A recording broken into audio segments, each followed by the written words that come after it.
첫 번째 질문은 국가 비상입법기구 관련 예산을 편성하라는 쪽지를 기획재정부 장관에게 준 적이 있으십니까? 저는 이걸 준 적도 없고, 그리고 나중에 이런 계엄을 해제한 후에 한참 있다가 언론에 뭐 이런 메모가 나왔다는 것을 기사에서 봤습니다. 근데 그 기사 내용도 조금 부정확하고, 그러면은 이거를 만들 수 있는 사람은 국방장관밖에 없는데, 국방장관이 그때 이제 구속이 돼 있어서 구체적으로 확인을 못했습니다. 그런데 그 내용을 보면 좀 그 내용 자체가 좀 서로 좀 모순되는 것 같기도 하고, 그런데 하여튼 뭐 그 부분에 대해서는 그렇습니다. 뭐 자세하게 또 물어보시면은 제가 아는 대로 답변을 드리겠습니다. 예, 두 번째 질문, 마지막 질문 드리겠습니다. 본인께서는 이진우 수방사령관, 곽종건 특전사령관에게 계엄 선포 후 계엄 해제 결의를 위해 국회에 모인 국회의원들을 끌어내라고 지시한 적이 있으십니까? 없습니다. 네. 그래서 보여준 그 영상에 대해서 제가 그냥 짧게 한 말씀만 이해를 돕는 차원에서 잘 봤습니다. 그런데 아까 그 군인들이 본청사에 진입을 했는데 직원들이 좀 저항을 하니까 스스로 이렇게 나오지 않습니까? 얼마든지 더 들어갈 수 있는데도 저게 이 점을 좀 국회의 의결을 방해했다는 얘기를 자꾸 소추인 측에서 또 지금 민주당에서 하고 있는데, 저는 그런 말씀을 하나 드리고 싶습니다. 가사 그러면 12월 3일, 4일 그 밤에 그 내려진 의결을 군을 투입해서 방해했다고 한다면은, 그럼 그걸로 이제 더 이상 계엄 해제 요구를 못하고 계엄이 쭉 그냥 가는 것이냐? 저는 그렇지 않다고 봅니다. 대한민국에서 국회와 언론은 대통령보다 훨씬 강한 초갑입니다. 만약에 제가 무리를 해서 계엄 해제 요구 의결을 못하게 한다 해서 국회 아니라 다른 장소에서도 할 수 있고, 그 이후에 얼마든지 계엄 해제 요구를 할 수가 있습니다.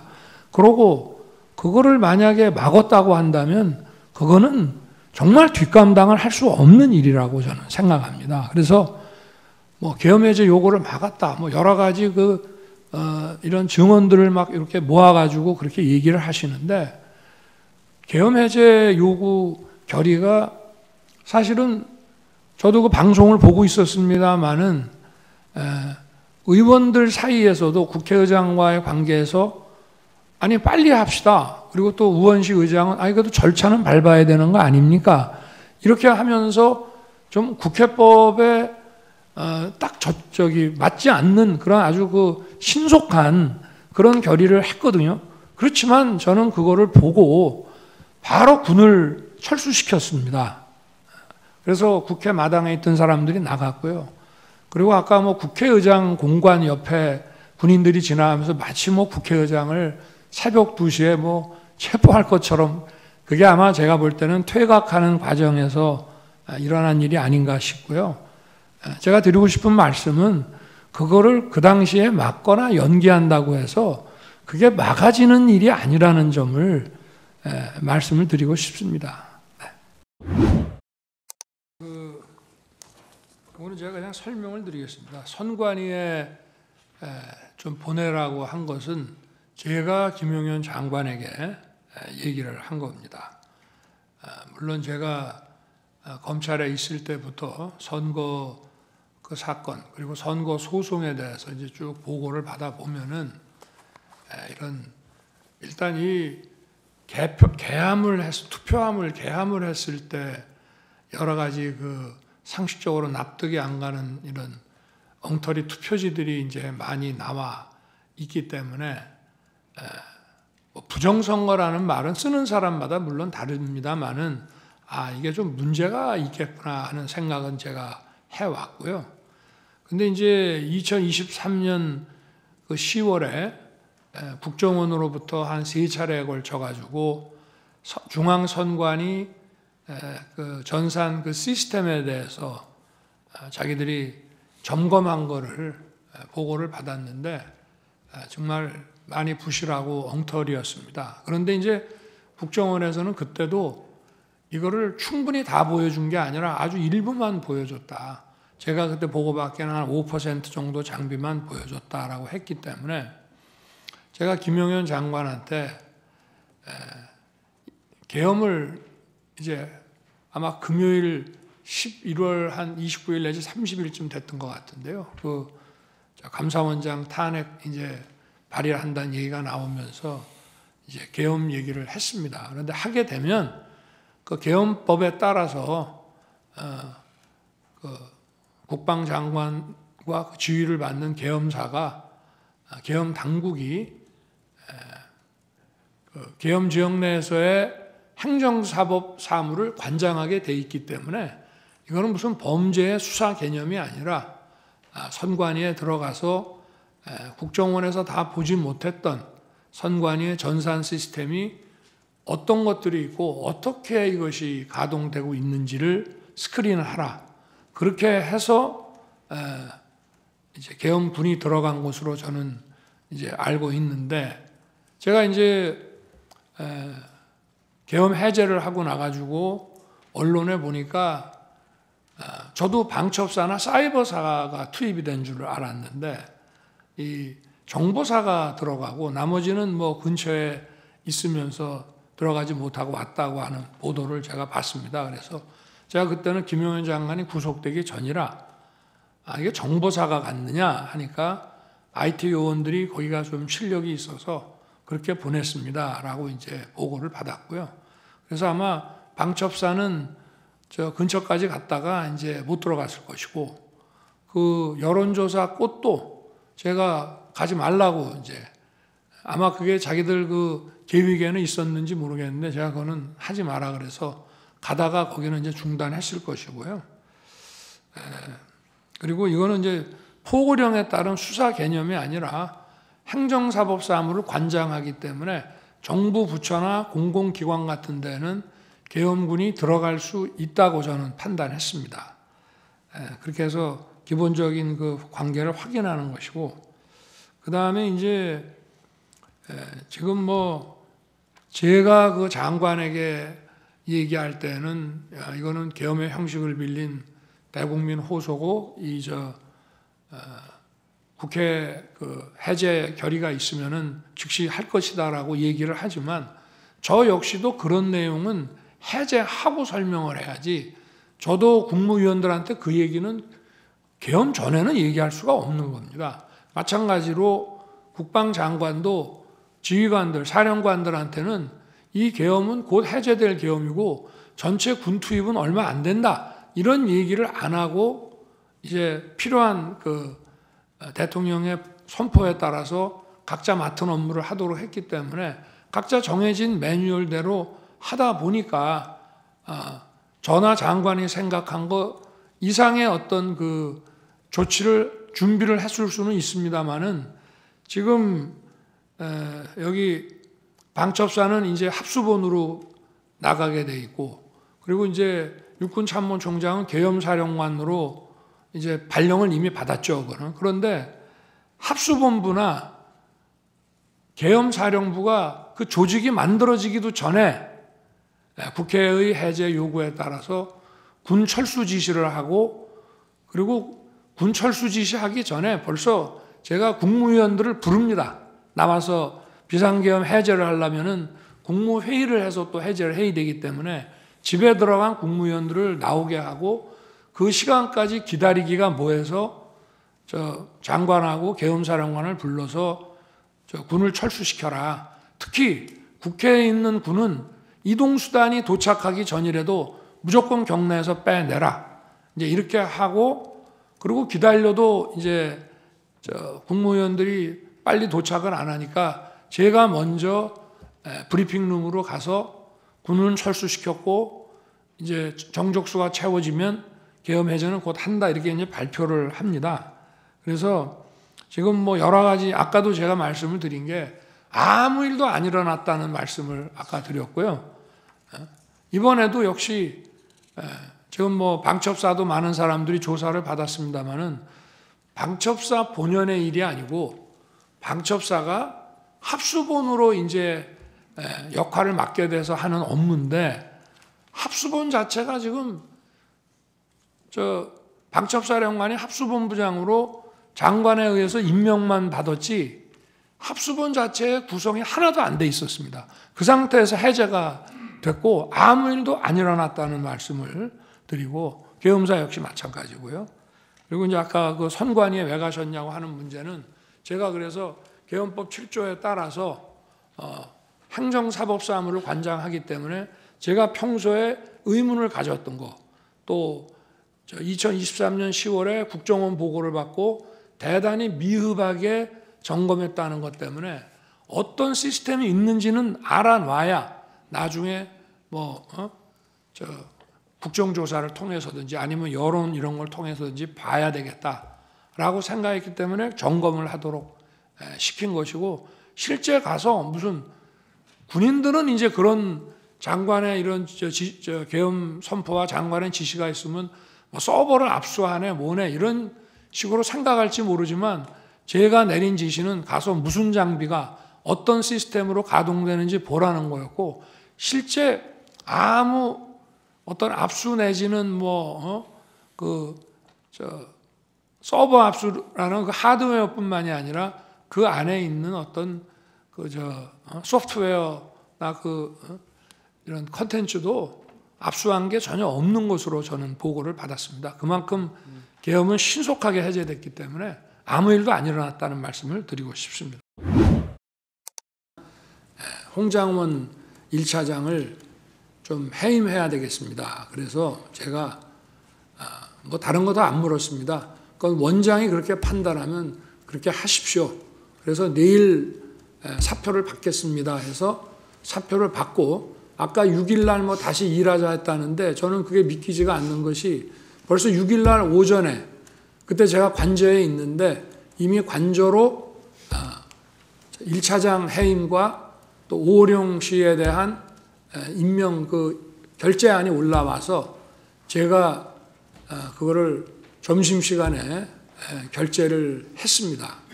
그 이후에 지금 이제 12월 6일 아침 기사부터 이런 체포 얘기가 대통령이 뭐 한동훈 대표를 잡아넣어라 이런 기사가 12월 6일 아침부터 나기 시작합니다. 그래서 이게 쭉 진행되는 것이고요.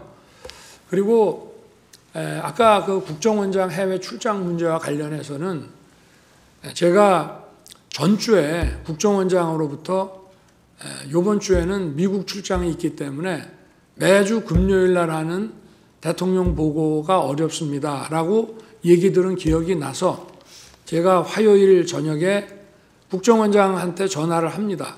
해외에 있는지 국내에 있는지 알기 위해서. 그래서 제가 둘 사이에 약간의 그 미스커뮤니케이션이 있었습니다. 제가 국정원장한테 아직도 거기시죠? 저는 미국에 있는 줄 알고 그랬더니 국정원장이 예, 아직도 여기입니다. 이래서 저는 해외에 있는 줄 알았습니다. 그래서 처음으로 제가 홍장훈 1차장한테 전화를 하게 됩니다. 처음에는 안 듣고 두 번째 전화가 왔습니다. 그래서 제가 원장님 부재 중인데 제가 전화를 딱 받으니까 벌써 약간의 식사 반주를 한 느낌이 딱 들어갔고 제가 원장님 부재 중이니까 원을 잘 챙겨라 라고 얘기하고 이따가 내가 혹시 전화할 일이 생길지 모르니 이 비화폰을 잘 챙기고 있어라 이렇게 제가 얘기를 했는데 8시 한 반 무렵에 국무회의 하려고 이제 뭐 여러분 이제 국무위원도 오시고 비서실장 안보실장이 들어오는데 안보실장하고 국정원장이 같이 오는 겁니다. 그래서 제가 아니 어떻게 된 겁니까? 미국에 있는 거 아닙니까? 했더니 저 내일 출발입니다. 그래서 제가 국정원장한테 나는 원장님 미국 계신 줄 알고 제가 1차장한테 전화를 했습니다. 그랬더니 원장님 부재 중인데 잘 챙기라고 했는데 원장님 여기 계십니다란 말을 안 합니다. 이렇게 제가 국정원장한테 얘기를 했고요. 그리고 국정원장도 아마 둘이서 그런 커뮤니케이션을 나중에 했을 거라고 저는 추측이 되는데, 제가 만약에 계엄 사무에 대해서 국정원에다 뭘 지시하거나 뭐 부탁할 일이 있으면 국정원장한테 제가 직접 하지, 차장들 업무 관련은 2차장이지만 2차장한테도 안 합니다. 원장한테, 무조건 기관장한테 하는 것이고요. 그리고 제가 1차장 홍장훈 1차장한테 10시 거의 11시 다 돼가지고 이제 제가 저 대국민 담화, 계엄선포 대국민 담화를 하고 올라와서 저 국무위원들 아직 남아있는 사람들하고 얘기한 다음에 돌려보내고, 제가 홍장훈 차장한테 전화한 거는 계엄 사무가 아니고 이미 관련된 문제는 원장하고 다 얘기를 했기 때문에 제가 전화한 거는 아까 전화를 하겠다라고 한 것도 있고, 또 제가 해외 순방 때 국정원의 해외 담당 파트가 여러 가지 그 경호 정보를 많이 도왔기 때문에 제가 격려 차원에서 전화를 기왕 한 김에 한번 해야 되겠다라고 해서 계엄 사무가 아닌 간첩 검거와 관련해서 여기는 수사권이 없고 조사권, 국가안보조사국으로 이름이 바뀌었습니다. 그래서 방첩사를 도와주라는 얘기를 한 것이고, 제가 국정원에다가 방첩사 도와주라는 얘기는 전임 김규현 원장 때나 조태영 원장 때나 늘 합니다. 왜냐? 방첩사는 예산이 아주 부족합니다. 그리고 국정원에는 정보들이 많이 있기 때문에 경찰에 줄 거는 경찰에 주고 또 방첩사에 줄 거는 방첩사에 주면서, 저도 좀 예산 지원을 좀 해주라는 얘기를 쭉 해왔기 때문에 또 사관학교 후배니까 좀 도와주라. 그래서 간첩 수사를 방첩사가 잘 할 수 있게 도와주라는 계엄 사무와 관계없는 얘기를 한 거를 가지고 만약에 그렇다면은 제가 아까 그 재판관님께서 잘 지적을 하셨던데, 제가 여인영 사령관한테 내가 조금 전에 1차장하고 통화했으니 뭐 애로사항 있으면 1차장한테 연락을 하라고 제가 전화를 했어야 되는데, 대통령이 방첩사령관한테 그런 전화를 한다는 것 자체도 굉장히 비상식적인 얘기입니다.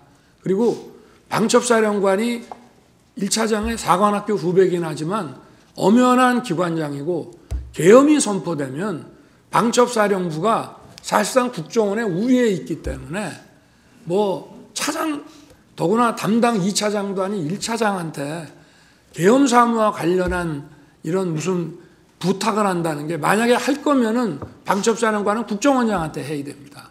기관장끼리. 그리고 계엄이 선포돼서 여기가 합동수사본부가 되면요, 정보도 역시 방첩사가 국정원 우위에 있는 거기 때문에.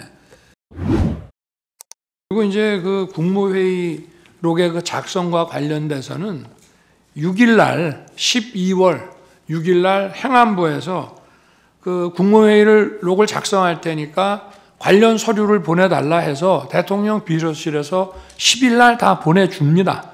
그리고 그 문서 작성 책임과 권한은 행안부고요.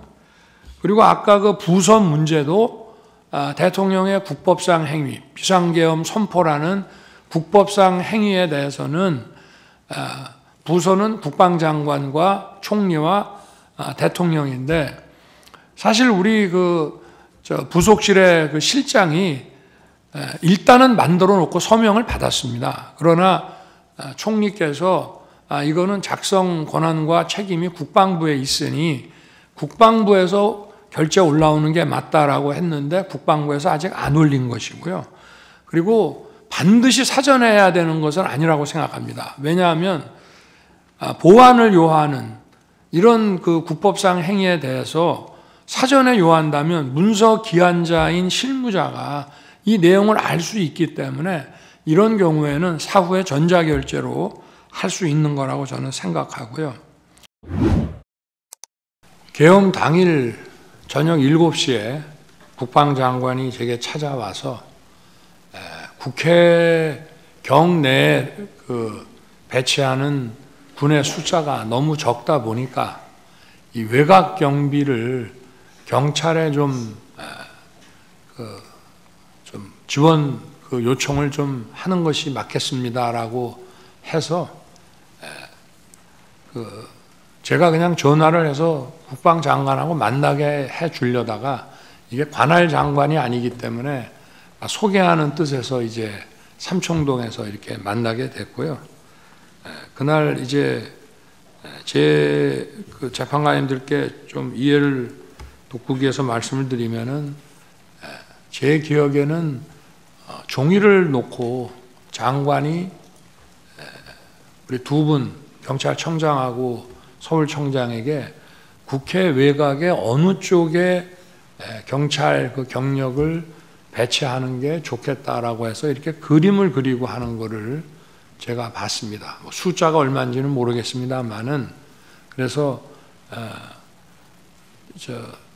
딱 어떤 D타임이 되기 전에 너무 가까이 있지 말고 이렇게 외곽에 좀 그 배치를 하는 게 좋겠다라고 해서 이렇게 그 그림을 이렇게 그리는 걸 제가 봤고, 사실은 그 국방장관이 국회 그 외부 경비를 위해서 경찰에게 이제 부탁을 직접 하는 게 맞겠다 해서 그날 그 자리가 만들어져서 두 분이 이제 오셨던 것 같고, 하여튼 저는 뭐 청장하고 주로 얘기할 수밖에 없기 때문에 그 얘기가 일부는 전달이 되고 나중에라도 또 그때 그 일부는 뭐 전달이 좀 안 된 것 같은데, 제가 오늘 제 뭐 의견을 진술할 기회를 주셨으니까 지금 서울경찰청장은 사실 이렇게 영어의 몸이 될 것이 아니라 자기 그 상황에서 맡은 임무를 제대로 해서 칭찬을 받아야 될 사람이라는 생각을 오늘 그 양쪽의 신문 과정을 통해서 이렇게 느꼈습니다. 지난번 그 홍장원 심판정 증인신문과 오늘 국정원장 신문을 보면서 느낀 것이, 대통령인 제가 국정원 1차장인 홍장원에게 전화할 아무런 이유가 없는데 원장이 국내에 있느냐 해외 지금 미국에 출장 중인가에 대한 그 오해 때문에 이 전화가 부득이하게 돼가지고 지금 이렇게 시끄러워진 것 같습니다. 참 그런 점은 대단히 안타깝게 생각하고요. 제가 몇 가지만 좀 저걸 하겠습니다. 아까도 국정원장이 그 홍장원에 대한 해임 건의를 저한테 처음 한 것이 12월 5일 경이라고 말씀을 하셨는데, 저는 이거는 12월 4일 밤이라고 분명히 기억합니다. 제가 집에서 쉬고 있는데 저한테 전화를 주셔서 첫 마디가 혹시 홍장원 1차장이 대통령님께 비화폰 전화를 드린 일이 있습니까? 라고 첫 번째 물으셨고요. 제가 아니 홍장원이가 저한테 왜 전화를 하죠? 그러고 일단 비화폰 확인하고 전화를 다시 드리겠습니다. 비화폰으로 왔기 때문에. 제가 딱 보니까 16시 00에 전화가 왔어요. 근데 제가 비화폰 소리가 거의 무음이고 약간의 진동만 있기 때문에 제가 못 받은 것 같더라고요. 그래서 제가 국정원장에게 다시 전화를 해서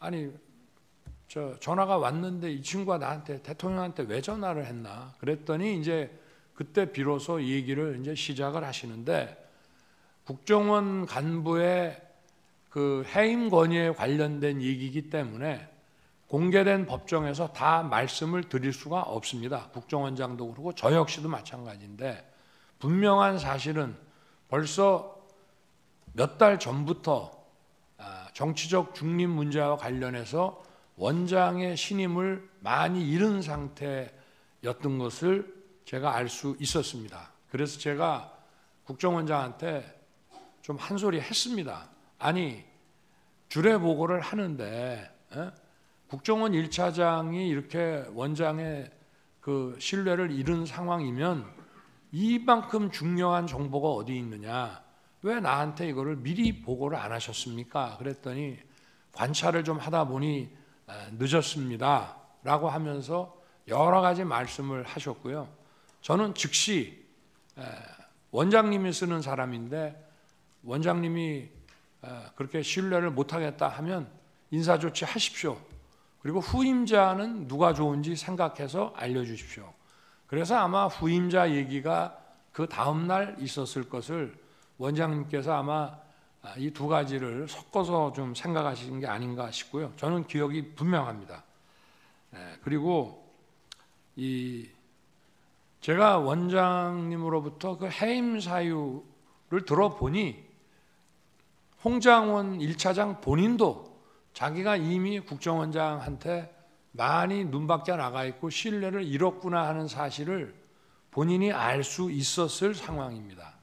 그런데 제가 12월 3일 계엄 당일날 저녁 한 8시경쯤 경찰 삼청도 안가를 다녀와서 좀 있다가 국정원장한테 전화를 한 이유는 분명히 그 전주인가 전전주에 미국 출장 때문에 주례보고를 못합니다 라고 저한테 얘기를 했기 때문에 그 생각이 나서 확인을 한 것이고, 왜 제가 전화를 했냐면 통상 국무회의에는 안보실장과 비서실장이 배석을 합니다.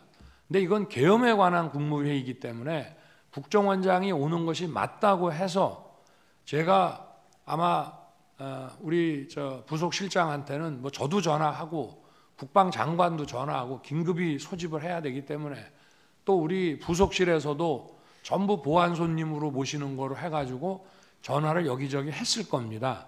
그런데 제가 비서실장, 안보실장, 국정원장까지 다 연락하라고 아마 부속실에다가 얘기를 했던 모양인데, 가만히 생각해 보니까 국정원장이 해외 미국 출장 간다는 얘기가 있어서 제가 전화를 한 겁니다. 그래서 제가 그 워딩을 그대로 말씀드리면, 원장님 아직 거기시죠? 제가 이랬습니다. 저는 미국으로 생각하고. 그랬더니 예, 저 아직 여기입니다 라고 답을 하셨습니다. 그래서 저는 그게 미국에 여전히 계신다고 알았기 때문에 나중에 말씀하셨다는 것은 그때 우리가 길게 얘기할 상황이 아니고, 네, 잘 알겠습니다, 일 잘 마치십시오 이러고 제가 전화를 끊었는데, 그리고 나서 8시 반경에 부속실장이 모시고 들어오길래 제가 화들짝 놀랍니다. 원장님 미국 안 계셨어요? 하니까 내일 출발합니다 라면서 아마 그 뒤에 말씀을 하셨던 것 같고요. 제가 국정원장께 전화한 거는 계엄 국무회의니까 국정원장이 있어야 된다고 해서 이제 한 것입니다. 그리고 제가 이제 국정원장이 해외에 있는 줄 알고 홍장원 1차장한테 이제 그 원장 부재 중이니까 원 잘 챙겨라라고 얘기를 한 이유는, 이제 그런 전화 하려고 전화했는데 안 받습니다. 그리고 한 20여 분 있다가 이제 전화가 오는데, 제가 전화를 딱 받아보니까 홍장원 1차장 목소리가, 뭐 저도 반주를 즐기는 편이기 때문에 딱 제가 보니까 벌써 술을 마셨어요. 본인도 인정했고. 그래서 원장 부재 중인데 이 친구가 이렇게 벌써 사람들 만나서 이게 좀 문당지 않다고 판단했기 때문에 제가 분명히 원장 부재 중이신데 원 잘 챙겨라, 그리고 내가 이따가 우리 홍 차장한테 전화할 일이 있을지 모르겠다, 이렇게 하고 전화를 끊었습니다. 본인은 아마 취 중이어서 제가 원장님 부재 중이신데 라는 얘기를 제대로, 원래는 답을 이렇게 해야죠. 원장님 아직 서울 계십니다 이렇게 답을 해야 되는데 답이 없었어요. 알겠습니다 이렇게만 답을 하더라고요. 그래서 저는 진짜 원장이 부재 중인 줄 알았는데 8시 반에 강의구 부속실장이 모시고 들어오길래 제가 깜짝 놀랐습니다. 그래서 이제 쭉 그 국무위원들 와서 얘기가 이제 이어지고, 제가 아마 원장님한테도 원장님 부재 중인 줄 알고 제가 홍장원 1차장한테 전화를 했습니다라고 말을 합니다. 왜냐하면 대통령은 차관이나 또는 뭐 기조실장 이런 사람한테 부득이하게 전화를 하게 될 때는 나중에 반드시 장관한테 이 사람한테 내가 이런 용건에 전화를 했다는 걸 알려줍니다. 그래서 제가 알려준 거고요.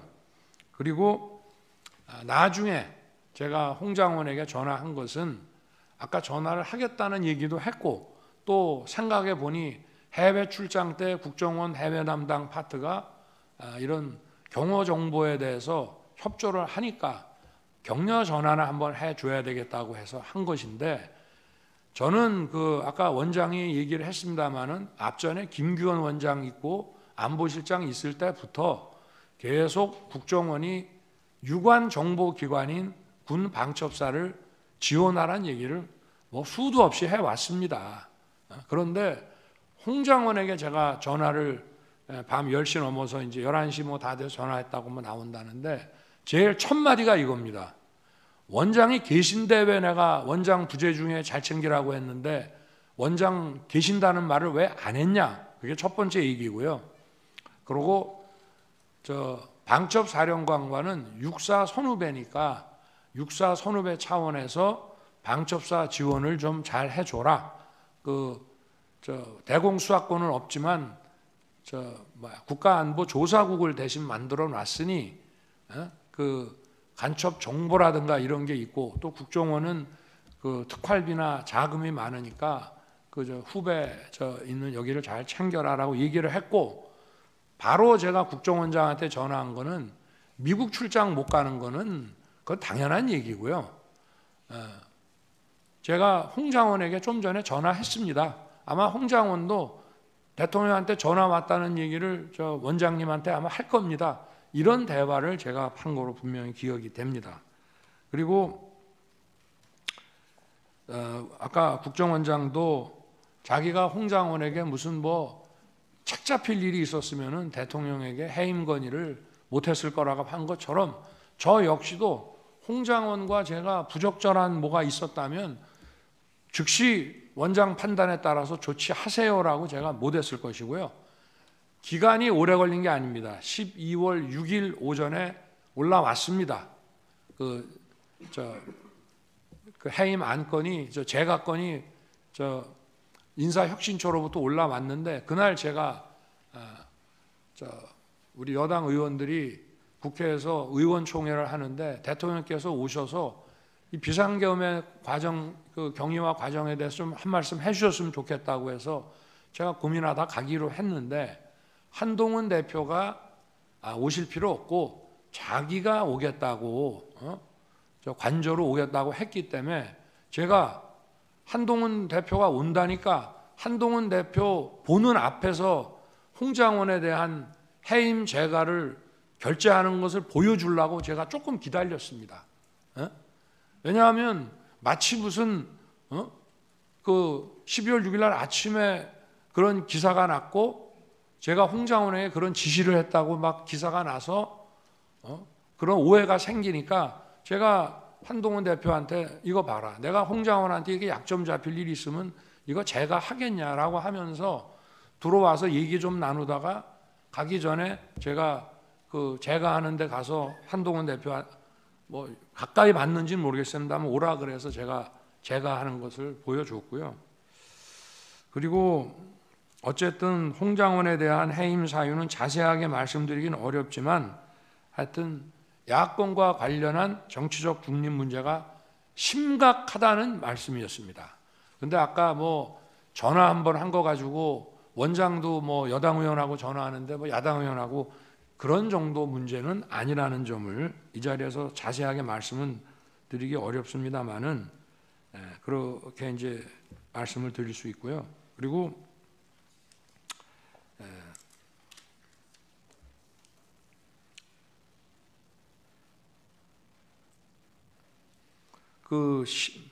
저도 한번 엊그제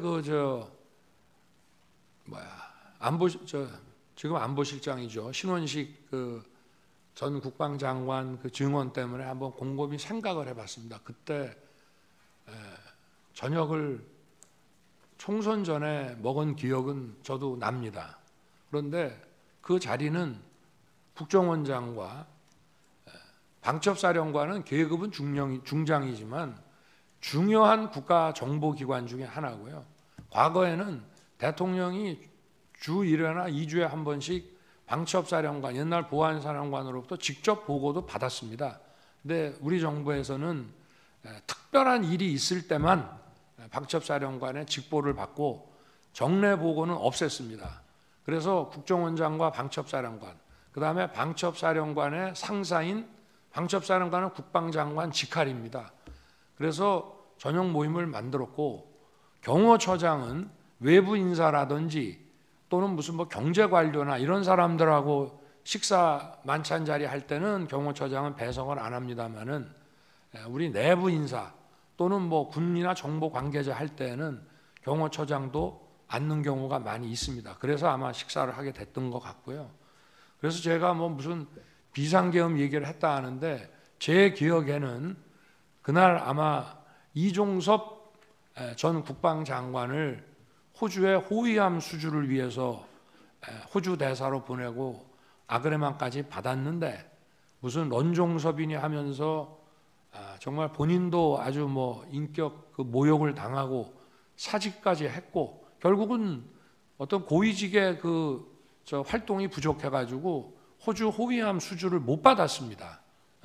그리고 그거는 사실 굉장히 중요한 우리한테는 한호 해군 협력상 굉장히 중요한 거였는데 지금 그럴 만한 상황에 처해져서 아마 그 얘기를 하다가 제가 좀 화가 많이 났던 것 같고 왜 군인들은 국회에 불려가서 일어서 앉아 하면은 그렇게 바보 같은 짓을 하면서 자기들 주장도 똑바로 얘기를 못 하느냐 막 이런 얘기가 좀 나오다가 벌어진 상황이라는 그런 기억이 지금 나서 말씀을 드리고요. 그리고 제가 어제는 충분히 얘기를 못했지만 신원식 장관한테도 종종 그런 얘기를 합니다.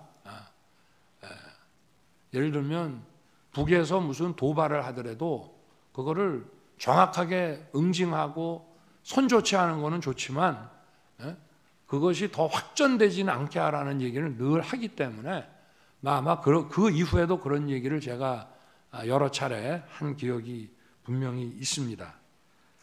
그리고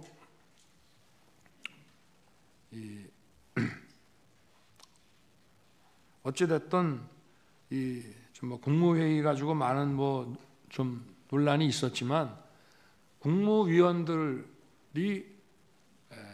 당시에 대통령실에 온 거, 제가 전화한 거, 또 국방부 장관도 전화하고, 또 먼저 온 사람이 전화하기도 하고, 또 대통령 부속실장이 전화하기도 하고, 이렇게 해서 가능한 한 연락되는 분들을 좀 빨리 하는데, 그래도 계엄과 관련해서는 주무부서인 국방부, 외교부, 또 행안부, 또 무슨 법무부 이런 데에는 또 무슨 행사가 있다고 하니까 집에 들어가지 말고 끝나고 바로 오라는 취지에서 좀 다른 위원들보다 일찍 도착을 한 것이지 이 사람들하고만 얘기를 마치고 나서 만약에 정식 국무회의도 안 하고 할 것 같으면 안보실장하고 비서실장은 왜 오며 국정원장은 거기에 왜 왔겠습니까? 그거는 바로 그 국무회의라는 것이 필요하다는 것을 저도 명확히 알고 있었기 때문에 이제 그렇게 된 것입니다. 그래서 하여튼 여러 가지 일들을 막 조합을 해가지고 이렇게 의혹을 제기하면서 어떻게 보면은 완전히 무슨 어디 뒷다리 잡는 그런 얘기들을 소추인 측에서 많이 하시는데 그런 이제 상황을 분명히 말씀드리고요. 아까 그 질문 과정 중에 보면은 홍장훈 1차장이 뭐 저하고 여러 차례 술도 먹고 뭐 그거는 여기 국정원장도 와 계시지만 있을 수 없는 일입니다. 제가 행정부처의 어느 차관급 공무원을 데리고 대통령이 그렇게 할 수도 없고요. 제가 전역하면서 반주한 적이 딱 한 번 있었는데 원장이 홍장훈 1차장을 데리고 해외 관련 업무, 아마 제 순방과 관련된 업무가 아니었나, 아니면은 어디 무슨 대사관 개설 문제 아니었나 싶은데 보고가 늦어지고 보고가 계속 밀리고 국정원 보고가 제일 뒤로 가게 되면은 저녁 타임을 놓치기 때문에 저녁 식사 차려놓은 게 있으니까 아마 같이 저녁을 하고 시간이 늦어서 술도 한 잔 곁들여 쓸 수는 있습니다만은 저는 기억력 아주 정확한 사람입니다. 딱 한 번 식사한 적이 있습니다. 그런데 뭐 여러 차례 밖에다가는 그거 한 번 하고 홍장원 차장이 대통령하고 뭐 자주 술도 먹고 대통령 아주 가깝다, 대통령 부인하고도 가깝다 이런 얘기를 막 하고 다녔다는 그런 얘기들이 많이 흘러다니고 있는데 그거는 전혀 공직의 위계상 있을 수 없는 일입니다. 저도 12월 4일인가 아마 4일인 거로 기억이 되는데 그 여인영 그 방첩 사령관이 그 조지호 경찰청장한테 뭐 위치 확인, 뭐 체포 이런 거를 부탁했다는 기사를 보고 저도 김용현 그때는 국방장관이 구속이 안 돼 있는 상황이어서 제가 이게 어떻게 된 거냐라고 물어본 적이 있습니다. 그랬더니 좀 두 사람 다 이런 수사나 이런 거에 대해서 특히 여인영 사령관은 저게 순작전통이고 해가지고 도대체 이 수사에 대한 개념 체계가 없다 보니 위치 확인을 좀 동향 파악을 하기 위해서 했는데 경찰에서 그거는 현재 사용하는 휴대폰을 알지 않는 한 어렵다고 딱 잘랐다고 이렇게 얘기를 해서 저도 그런 부분에 대해서는 정말 불필요한 일이고 잘못됐다고 생각합니다. 그러나 지금 이제 우리 국정원 1차장의 이 메모와 관련된 문제는 그런 차원의 문제가 아니고 저와 통화한 거를 가지고 대통령의 체포 지시라는 것과 연결을 해서 바로 이 내란과 탄핵에 이 공작을 했다는 게 문제입니다. 지금 제가 그 당시에는 지난번에도 말씀을 드렸지만 국정원장이 미국 출장을 갔는지 여부에 대해서 좀 오해가 있다 보니까 사실은 직무대리인 1차장에게 통화를 하게 된 그러면서 지금 이런 상황이 지금 발생을 했다고 지난번에도 말씀을 드렸는데요.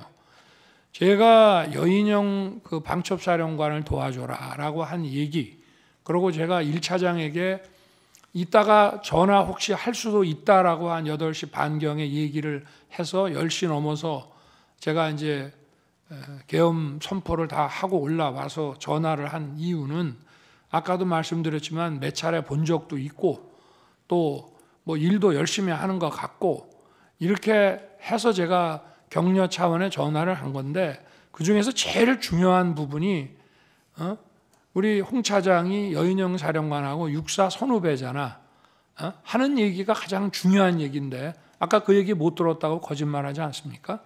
제가 전화를 한 이유는 간첩 사건에 대해서 국정원이 가지고 있는 정보를 전부 경찰에만 주려고 하지 말고 방첩사도 수사 역량이 있고 원래 지난 정부에서 방첩사 수사 요원을 2분의 1로 감축을 시켜서 군 방첩 활동과 방산 이 안보 활동에 지장이 많이 초래가 됐기 때문에 우리 정부에서는 수사관을 계속 증원해 나가면서 이를테면 창원의 방산업체 그 보안 지키는 문제부터 시작해서 방첩사를 계속 키워오고 있는 상황이고 제가 김규현 국정원장뿐 아니라 조태용 국정원장한테도 방첩사 지원을 수도 없이 얘기를 했습니다. 그래서 제가 1차장에게 전화를 하게 되면 이거는 그 얘기하려고 하는 것이지 계엄과 관련된 사무는 국정원에 당시에는 뭐 요청할 일도 없고 또 만약에 여러 가지 계엄과 관련된 정보사항을 좀 파악을 해야 되겠다 하면 대통령이 국정원장한테 전화를 하지 차장한테 전화한다는 거는 이거는 공직사회에서 있을 수 없는 일입니다. 그리고 지난번 그 국정원장 그 어디 경찰 조사 때도 뭐 대통령께서 국정원 직제를 잘 모르시는 것 같습니다라고 조서를 수사관이 받은 모양인데 그거 전부 엉터리입니다. 우리나라에서 국정원 직원 빼고 저만큼 국정원에 대해서 잘 아는 사람이 없습니다. 저는 국정원 수사를 물경 3년을 했고요. 그리고 국정원, 방첩사, 경찰의 이 대공 역량을 보강하기 위해서 취임 이후에도 엄청난 노력을 했을 뿐 아니라 국정원 인사를 벌써 여러 차례 해온 사람이라 속속들이 저는 잘 압니다. 제가 1차장한테 이런 얘기를 한 것은 육사 선후배이기 때문에 좀 국정원에서 이런 걸 할 때 정무직 회의라든가 간부 회의 때도 좀 거들어 주라는 얘기를 이제 한 것인데 이거를 간첩을 좀 많이 잡아 넣기 위해서 정보를 좀 경찰만 주지 말고 여기다가도 방첩사에도 주고 지원을 좀 해주라는 얘기를 이런 무슨 목적 없는 체포 지시로 해서 그 여인형이 뭘 부탁도 안 하는데 대통령이 도와주라고 그랬다고 해서 이런 거를 받아서 여인형은 경찰에다가 물어보니 경찰이 어렵다고 하니 국정원은 뭐 미행이라도 하고 뭘 하니 그거 뭐 위치 확인하는데 좀 도움이 될까 해서 헌 얘기를 이렇게 엮어가지고 대통령의 체포 지시로 이거를 만들어냈다는 게 이 핵심입니다, 이게. 그래서 이 메모를 아까도 왜?